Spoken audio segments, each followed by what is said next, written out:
Hi hello welcome back to my channel ಅನಿರೀಕ್ಷಿತ ಮದುವೆ. ನಿನಗೆ ಸಂಬಂಧಿಸಿದ ವಿಷಯವೇ ಜಾಹ್ನವಿ. ನಾನು ಮಾಡಿದ್ದು ತಪ್ಪೆ. ನಿನ್ನನ್ನು ಆ ದಿನ ಹಾಗೆ ಮದುವೆ ಪೀಠದ ಮೇಲೆ ಬಿಟ್ಟು ಹೋಗಬಾರ್ದಾಗಿತ್ತು. ನನ್ನನ್ನು ಕ್ಷಮಿಸು ಎಂದನು ವಿಹಾನ್. ಯಾವಾಗಲೂ ಮುಗಿದು ಹೋದ ವಿಷಯಕ್ಕೆ ಈಗ ಯಾಕೆ ಕ್ಷಮೆ ವಿಹಾನ್ ಅಂದ್ಲು ಜಾಹ್ನವಿ. ನಿನಗೆ ಬಹಳ ದಿನಗಳಿಂದ ಕ್ಷಮೆ ಕೇಳಬೇಕು ಅಂತ ಅಂದ್ಕೊಳ್ತಿದ್ದೆ ಜಾಹ್ನವಿ. ನಿನಗೆ ಫೋನ್ ಮಾಡಿದರೆ ನೀನು ಫೋನ್ನ ಎತ್ತಾ ಇಲ್ಲ. ನನ್ನ ಮೇಲೆ ಕೋಪನಾ ಜಾಹ್ನವಿ ಅಂದ ವಿಹಾನ್. ನಿನ್ನ ಮೇಲೆ ನನಗೆ ಯಾಕೆ ಕೋಪ ಬೀರ್ತದೆ ವಿಹಾನ್? ನೀನು ಹಾಗೆ ಹೋಗಿದ್ದಕ್ಕೆ ತಾನೇ ನೀನೇನು ಅಂತ ನನಗೆ ತಿಳಿಯಿತು. ಹಾಗೆಯೇ ನಿನ್ನಿಂದಾಗಿ ಒಬ್ಬ ಒಳ್ಳೆಯ ವ್ಯಕ್ತಿ ನನ್ನ ಜೀವನದೊಳಗಡೆ ಕಾಲಿಟ್ಟಿದ್ದಾನೆ. ಅಂದರೆ ನಿನಗೆ ಹಾಗೆ ನಡೆದಿದ್ದಕ್ಕೆ ಸ್ವಲ್ಪನೂ ಬೇಸರ ಇಲ್ವಾ ಅಂದ. ಜಾಹ್ನವಿ ನಗುತ್ತಾ ಬೇಸರವೇ ಅಂತ ಕೇಳಿ, ನಿನ್ನಂಥವನು ಗಂಡನಾಗದೆ ತಪ್ಪಿ ಹೋಗಿದ್ದಕ್ಕೆ ನನಗೆ ತುಂಬ ಸಂತೋಷ ಆಗಿದೆ. ಯಾಕೆ ಗೊತ್ತಾ? ಯಾರೋ ಏನೋ ಬೊಗಳಿದ್ರು ಅಂತ ನಾನು ಎಂಥವಳು ಅಂತ ತಿಳಿದೇನೆ ನೀನು ಮದುವೆಯ ಪೀಠದಿಂದ ಎದ್ದು ಹೋಗ್ಬಿಟ್ಟೆ. ಅಂಥವನಿಂದ ನಾನು ಪಾರದಂತೆ ಅಲ್ವಾ? ನೀನೇನಾದರೂ ಜಾಹ್ನವಿ ಅಂಥವಳಲ್ಲ, ನಾನು ನಂಬೋದಿಲ್ಲ ಎಂದು ಅವ್ರ ಜೊತೆ ಹೇಳಿ ನಿಂತಿದ್ರೆ ನಿನ್ನ ಬಗ್ಗೆ ಏನಾದರೂ ಬೇಸರ ಪಡ್ತಿದ್ನೋ ಏನೋ ತಿಳಿಯೋದು. ಆದರೆ ಆ ದಿನದಿಂದ ಈ ದಿನದವರೆಗೂ ನಿನ್ನನ್ನು ನಿಜವಾಗ್ಲೂ ನೆನಪೇ ಮಾಡ್ಕೊಂಡಿಲ್ಲ ಗೊತ್ತಾ? ಈಗ ನಿನ್ನನ್ನು ನೋಡಿದ ಮೇಲೇ ನೀನು ನೆನಪಿಗೆ ಬಂದೆ ಅಂದ್ಲು. ನನ್ನಿಂದ ನಿನ್ನ ಮದುವೆ ತಪ್ಪಿ ಹೋಗಿದ್ದಕ್ಕೆ ಅಷ್ಟು ಸಂತೋಷವಾಗಿದೆಯಾ ಜಾಹ್ನವಿ? ಅದೇ ತಾನೇ ಹೇಳ್ತಾ ಇದ್ದೇನೆ. ನನಗೆ ಮದುವೆ ಅನ್ನೋದನ್ನೇ ನಾನು ಮರೆತು ಹೋಗಿದ್ದೇನೆ. ಆದರೆ ನಾನು ಮರ್ತಿಲ್ಲ ಜಾಹ್ನವಿ, ನೀನೇ ನೆನಪಿಗೆ ಬರ್ತಾ ಇದೀಯಾ. ಮದುವೆ ಆಗಿದ್ದಿದ್ರೆ ಈ ಹೊತ್ತಿಗೆ ನಾವಿಬ್ಬರು ಎಷ್ಟು ಸಂತೋಷವಾಗಿ ಕಳೀತಾ ಇದ್ವೋ ಅಲ್ವಾ ಅಂತ ನೆನಪಿಗೆ ಬರ್ತಾಯಿದ್ರೆ ಎದೆಯನ್ನು ಯಾರೋ ಕುಯ್ಯುತ್ತಿರುವಂತೆ ಇರುತ್ತೆ ಜಾಹ್ನವಿ. ವಿಹಾನ್, ಏನು ಮಾತಾಡ್ತಿದೀಯಾ ನೀನು? ನಾನು ನೆನಪಿಗೆ ಬರೋದು ಅಂದರೆ ಏನು? ನನಗೆ ಮದುವೆ ಆಗಿದೆ ಅನ್ನೋ ವಿಷಯ ಮರ್ತು ಹೋದ್ಯಾ ಅಂತ ಗಂಭೀರವಾಗಿ ಕೇಳಿದನು. ನಾನೇನು ಮರ್ತಿಲ್ಲ ಜಾಹ್ನವಿ. ಆದರೆ ನನಗೆ ಹೆಂಡತಿಯಾಗಬೇಕಾದ ನೀನು ಬೇರೆಯವನ ಜೊತೆ ಸಂತೋಷವಾಗಿದೆಯಾ ಅಂತ ನೆನೆಸ್ಕೊಂಡ್ರೆ ನನಗೆ ಎಷ್ಟು ಕೋಪ ಬರುತ್ತೆ ಗೊತ್ತಾ ಎನ್ನುತ್ತಾ ಎದ್ದು ಜಾಹ್ನವಿ ಕಡೆ ಕೋಪದಿಂದ ನೋಡಿದನು ವಿಹಾನ್. ಹಾಗೆ ನೋಡಿದ ಕೂಡಲೇ ಭಯವಾಗಿ, ವಿಹಾನ್ ನೀನು ಹೊರಗಡೆ ಹೋಗು. ನೀನು ಕುಡಿದ ಅಮಲಿನಲ್ಲಿ ಏನೇನೋ ಮಾತಾಡ್ತಾ ಇದೀಯಾ. ನಾನು ಕುಡಿಯಲು ಕಾರಣ ನೀನೇ ಜಾಹ್ನವಿ.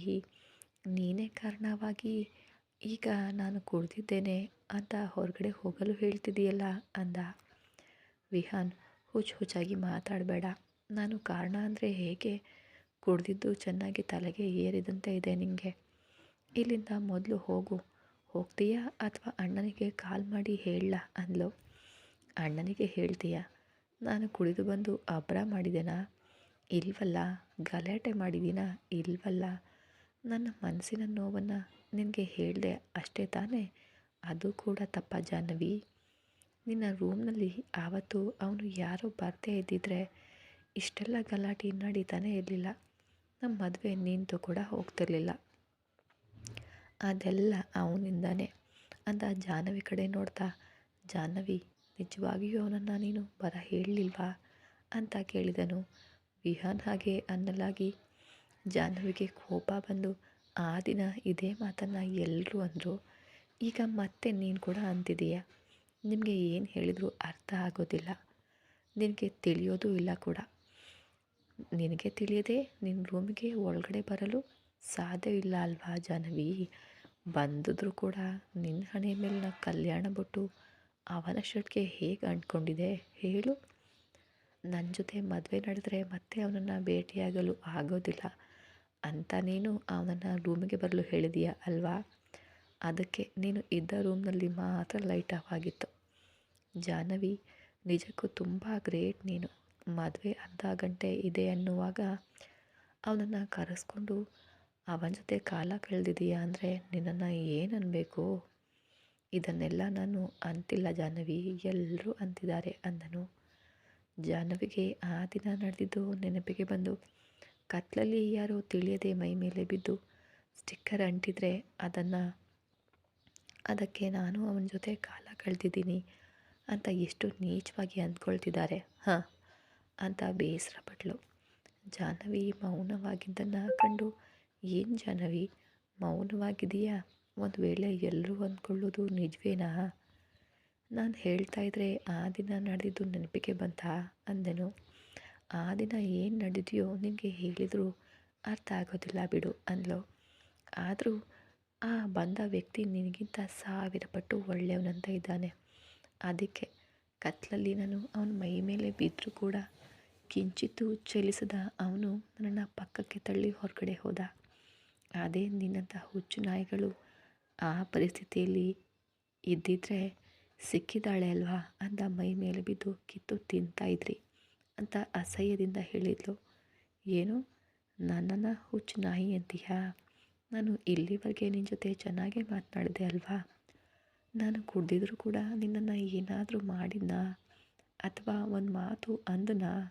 ಏನೂ ಮಾಡದೇ ಇದ್ದರೂ ಅಂದೇ ಇದ್ದರೂ ನನ್ನನ್ನೇ ಹುಚ್ಚು ನಾಯಿ ಅಂದೆ ಅಲ್ವಾ? ಹುಚ್ಚು ನಾಯಿ ಹೇಗಿರುತ್ತೆ ಅಂತ ನಿನಗೆ ತೋರಿಸ್ಲಾ ಜಾನ್ವಿ ಅಂತ ಜಾಹ್ನವಿಯ ಕೈಯನ್ನು ಹಿಡ್ಕೊಂಡ. ಕೈ ಹಿಡಿದ ಕೂಡಲೇ ಕೋಪದಿಂದ ಕೆನ್ನೆಗೆ ಒಂದು ಪೆಟ್ಟನ್ನು ನೀಡಿ, ಏನು ಅನ್ಬೇಕಾದದ್ದನ್ನೆಲ್ಲ ನೀನೇ ಅಂದು, ಈಗ ನಾನು ಏನಂದೆ, ಏನು ಮಾಡಿದೆ ಅಂತೀಯಾ? ಹೋಗೋ ಹೊರಗೆ ನಾಯಿ, ನಿನ್ನಂಥವ್ರನ್ನ ಮನೆ ಒಳಗಡೆ ಬಿಟ್ಕೊಂಡಿದ್ದೆ ನಾನು ಮಾಡಿದ ತಪ್ಪು ಅಂತ ಫೋನ್ಗಾಗಿ ಹುಡುಕಿದ್ಲು. ಈ ನಾಯಿಯನ್ನೇ ತಾನೇ ಇಷ್ಟಪಟ್ಟು ನಿಮ್ಮ ಅಣ್ಣ ನಿನಗೆ ಕೊಟ್ಟು ಮದುವೆ ಮಾಡಬೇಕು ಅಂತ ಅಂದ್ಕೊಂಡಿದ್ದು. ನೀನು ತಪ್ಪು ಮಾಡಿ ಈಗ ನನ್ನದೇ ತಪ್ಪು ಅನ್ನುವಂತೆ ನೀತಿ ಮಾತಾಡ್ತಿದ್ದೀಯಾ? ನಾನೇನೋ ಒಳ್ಳೆಯವನು, ಅದರಿಂದನೇ ಇಷ್ಟು ಮಾತಾಡ್ತಾ ನಿಂತಿದ್ದೀನಿ. ಜಾಹ್ನವಿ ವಿಹಾನ್ ಮಾತುಗಳನ್ನು ಕೇಳಿಸ್ಕೊಳ್ಳದೆ ಫೋನ್ಗಾಗಿ ಹುಡುಕಿ ಫೋನ್ ಸಿಕ್ಕ ಕೂಡಲೇ ಆನ್ ಮಾಡಲಾಗಿದ್ದ 6 ಮಿಸ್ ಕಾಲ್ಗಳನ್ನು ಇದ್ವು. ಅದನ್ನು ನೋಡಿ ಆ ನಂಬರ್ ಒತ್ತಿದ್ಲು. ನಾನು ಮಾತಾಡ್ತಾ ಇದ್ದರೆ ನೀನು ಫೋನ್ ನೋಡ್ತಾ ಇದ್ದೀಯಾ ಎನ್ನುತ್ತಾ ಫೋನ್ ಕಿತ್ತೆಸೆದನು. ಫೋನ್ ರಿಂಗ್ ಆಗ್ತಾ ಇದ್ದಂತೆ ಆರ್ಯನ್ ಫೋನ್ನ ಎತ್ತಿ ಜಾಹ್ನವಿ ಅಂದನು. ಇತ್ತ ವೇದಾಂತ್ ಹಿಂದೆ ಹೋಗ್ತಾ ಶಿವಾನಿಯನ್ನು ನೋಡ್ತಾ ಇದ್ದಾನೆ. ಮನೋಜ್, ರಮೇಶ್ ಶಿವಾನಿ ಹತ್ರ ಬಂದು ಪರಿಚಯದ ಗೆಳೆಯ ಇಲ್ಲೇ ರೂಮ್ನಲ್ಲಿ ಇದ್ದಾನಂತೆ. ಅವನನ್ನು ಭೇಟಿಯಾಗಿ ಆಮೇಲೆ ಡಿನ್ನರ್ ಮಾಡೋಣ ಬಾ ಅಂದೆನು. ರಮೇಶ್ ಹೇಳೋ ಮಾತುಗಳು ಯಾಕೋ ನಂಬಲು ಅನ್ನಿಸ್ಲಿಲ್ಲ, ಸರಿ ಅಂತ ಅನ್ನಿಸ್ಲಿಲ್ಲ. ಆಗ ಶಿವಾನಿ, ನಾನು ಬರೋದಿಲ್ಲ, ನೀವೇ ಹೋಗಿ ಅಂತ ಹೇಳಿದ್ಲು. ಇದನ್ನೆಲ್ಲ ದೂರದಿಂದ ನೋಡ್ತಾ ಮನೋಜ್ ಹೊರಗಡೆ ಹೋಗದೆ ನಿಂತಿದ್ದ. ಅದನ್ನು ಕಂಡು ವೇದಾಂತ್, ಏನು ಹಾಗೆ ನಿಂತಿದೆಯಾ, ಬಾ ಹೋಗೋಣ ಎಂದು ಕೈ ಹಿಡಿದು ಎಳೆದ. ಒಂದು ನಿಮಿಷ ಇರಪ್ಪ, ಅವನು ಏನು ಅಂತ ಇದ್ದರೆ ಆ ಹುಡುಗಿ ಬೇಡ ಅಂತಿದ್ದಾಳೆ, ಏನೋ ನೋಡೋಣ ಬಾ ಅಂದನು. ಏಯ್ ಮನೋಜ್, ಅವರಿಬ್ಬರ ಮಧ್ಯೆ ಏನೋ ಇರುತ್ತದೆ, ಅದೆಲ್ಲ ನಮಗೆ ಯಾಕೆ, ಈಗಾಗಲೇ ಲೇಟ್ ಆಗಿದೆ, ಜಾನ್ವಿ ಮನೇಲಿ ಒಬ್ಬಳೇ ಇರ್ತಾಳೆ ಅಲ್ವಾ, ಬಾ ಹೋಗೋಣ ಅಂದನು ವೇದಾಂತ್. ನನಗೆ ಆ ಹುಡುಗಿಯನ್ನು ನೋಡಿದರೆ ಪಾಪ ಅನ್ನಿಸ್ತಿದೆ ಕಣೋ, ಅವನು ಆ ಹುಡುಗಿಯನ್ನು ಇಲ್ಲಿಗೆ ಬಲವಂತವಾಗಿ ಕರ್ಕೊಂಡು ಬಂದಿದ್ದಾನೆ ಅಂತ ಅನ್ನಿಸ್ತಾ ಇದೆ. ಹೌದು, ಮತ್ತು ಆ ಹುಡುಗಿ ಬಂದು ನಿನ್ನ ಬಳಿ ಹೇಳಿದ್ಲಾ ಅದು ಅಂತ ಅಣಕಿಸ್ತಾ, ಸಾಕು ಬಿಡೋ, ನಿನಗೆ ಇಷ್ಟಪಡಲು ಈ ಹುಡುಗಿ ಬಿಟ್ಟರೆ ಬೇರೆ ಯಾರೂ ಸಿಗಲಿಲ್ವಾ, ಈಗಾಗಲೇ ಆ ಹುಡುಗಿಗೆ ನಿಶ್ಚಿತಾರ್ಥ ಆಗಿದೆ ಅಂತ ತಿಳಿದು ಕೂಡ ಯಾಕೆ ಅವಳ ಮೇಲೆ ಇಷ್ಟ ಬೆಳೆಸ್ಕೊಳ್ತಿದೀಯಾ ಅಂದನು ವೇದಾಂತ್. ಅದು ಯಾಕೋ ಇಲ್ಲಿವರೆಗೆ ನನಗೆ ಯಾರನ್ನು ಪ್ರೀತಿಸಬೇಕು ಅಂತ ಅನಿಸಿಲ್ವೋ. ಅವಳನ್ನು ಆ ದಿನ ಮಾಲ್ನಲ್ಲಿ ನೋಡಿದಾಗ ಕರುಣೆ ಬಂತು, ಅಯ್ಯೋ ಪಾಪ ಅನ್ನಿಸ್ತು.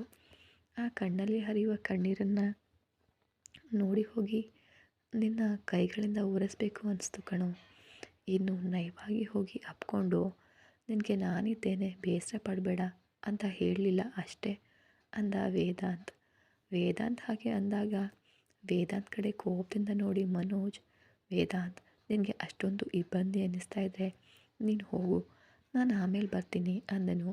ಯಾವಾಗಲೂ ಪ್ರಶಾಂತವಾಗಿ ಇರ್ತಾ ಇದ್ದ ಮನೋಜ್ ಈಗ ಕಿರ್ಚಿದ ಕೂಡಲೇ ವೇದಾಂತ್ಗೆ ಆಶ್ಚರ್ಯ ಆಗಿ, ಮನೋಜ್, ಆರ್ ಯು ಸೀರಿಯಸ್ ಅಂತ ಕೇಳಿದನು. ಹೌದು ಕಣೋ, ಆ ಹುಡುಗಿಯನ್ನು ನಾನು ಇಷ್ಟಪಡ್ತಾ ಇದ್ದೀನಿ, ನಿಜವಾಗ್ಲೂ ಇಲ್ಲಿ ಏನು ನಡೀತಾ ಇದೆ ಅಂತ ತಿಳ್ಕೊಂಡು ಆ ಹುಡುಗಿ ಸುರಕ್ಷಿತವಾಗಿದ್ದಾಳೆ ಅಂತ ತಿಳಿದ ಮೇಲೇ ನಾನು ಹೋಗ್ತೀನಿ, ನೀನು ಬೇಕಿದ್ರೆ ಹೋಗು ಅಂದನು. ನೀನು ಇಷ್ಟು ಹೇಳಿದ ಮೇಲೆ ನಾನು ಎಲ್ಲಿಗೆ ಹೋಗಲಿ, ಅತ್ತೋ ಇತ್ತೋ ತೀರ್ಮಾನ ಮಾಡಿಕೊಂಡೇ ಹೋಗೋಣ ಬಿಡೋ ಅಂತ ವೇದಾಂತ್ ಕೂಡ ಏನು ನಡೀತಾ ಇದೆ ಅಂತ ನೋಡ್ತಾ ಅಲ್ಲೇ ನಿಂತನು. ಈ ಕತೆ ಮುಂದುವರಿಯೋದು. ಈ ಕತೆ ನಿಮಗೆ ಇಷ್ಟ ಆಗ್ತಾ ಇದ್ದರೆ ದಯವಿಟ್ಟು ಚಾನಲ್ನ ಸಬ್ಸ್ಕ್ರೈಬ್ ಮಾಡ್ಕೊಂಡು ನೋಡಿ. ಮತ್ತೆ ಸಿಗೋಣ ಮುಂದಿನ ಎಪಿಸೋಡಲ್ಲಿ. ಧನ್ಯವಾದಗಳು.